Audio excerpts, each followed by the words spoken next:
অনেকেই প্রশ্ন করেন যে রুকুকারীর সাথে রুকু করা মানে কি, বা সেজদাকারীর সাথে সেজদা করো মানে কি। এই রুকুকারীর সাথে রুকু করো এই সম্পর্কিত কোরআনে বেশ কয়েকটি আয়াত আছে। এমন অনেক আয়াত আছে যে আয়াতগুলো মহানবী সাল্লাল্লাহু আলাইহি ওয়াসাল্লামের আগের ঘটনার উদ্ধৃতি দিয়ে বলা। বিশেষ করে মরিয়ম আলাইহিস সালামকে আল্লাহ বলেছিলেন যে তুমি রুকুকারীর সাথে রুকু করো, যখন আমাদের এই প্রচলিত 5 ওয়াক্ত নামাজ ছিল না, এবং মরিয়ম আলাইহিস সালামের সময়ও জামাতে নামাজের প্রচলন ছিল না, কিন্তু তাকে আল্লাহ বলেছিলেন রুকুকারীর সাথে রুকু করো। এই রুকুকারীর সাথে রুকু করো মানে হচ্ছে যে যারা বিনয়ী হয়েছে, যারা আমার হুকুম মেনে নিয়েছে, তাদের মতো তুমিও মেনে নাও, তাদেরকে তুমি অনুসরণ করো। এই বিনয়ী হয় হচ্ছে রুকু করা।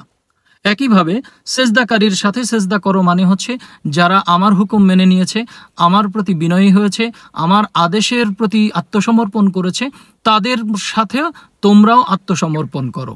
এই হচ্ছে সেজদাকারীর সাথে সেজদা। যেই সেজদার সাথে জড়িত হচ্ছে, আল্লাহ যেমন বলেছেন যে গাছপালা তরুলতা আমাকে সেজদা করে, পশু পাখি আমাকে সেজদা করে, গ্রহ নক্ষত্র আমাকে সেজদা করে, আমার সৃষ্টিকুলের সকল কিছু আমাকে সেজদা করে, তারা নিয়মের বাইরে যায় না।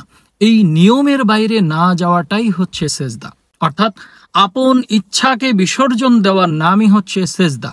আর এই সেজদা যে একবার দিতে পেরেছে সে আজীবনের জন্য সেজদায় রত থাকবে, এটাই হচ্ছে কোরআনের বিধান।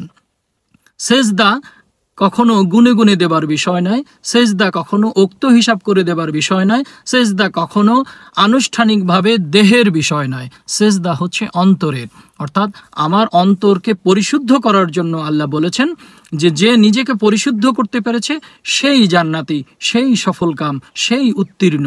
তো সেই উত্তীর্ণতা হয় হচ্ছে আমার অন্তরের সেজদা, অর্থাৎ আমি আমার অন্তরে কি আছে, আমি আমাকে যেভাবে জানি অন্য কেউ জানে না।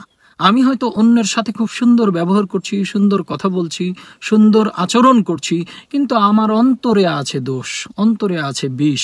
তাহলে আমি আসলে অন্তর থেকে ভালো না। এই অন্তর থেকে ভালো হতে হলে আল্লাহর আদেশ নিষেধ মেনে চলতে হয়।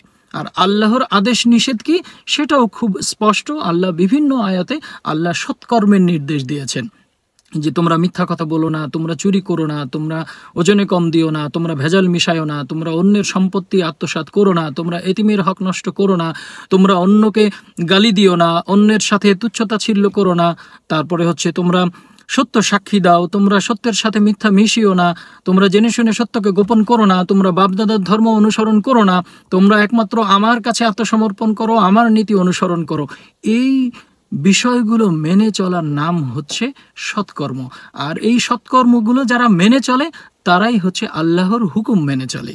আর আল্লাহর হুকুম যারা মেনে চলে তারাই সেজদায় রত থাকে।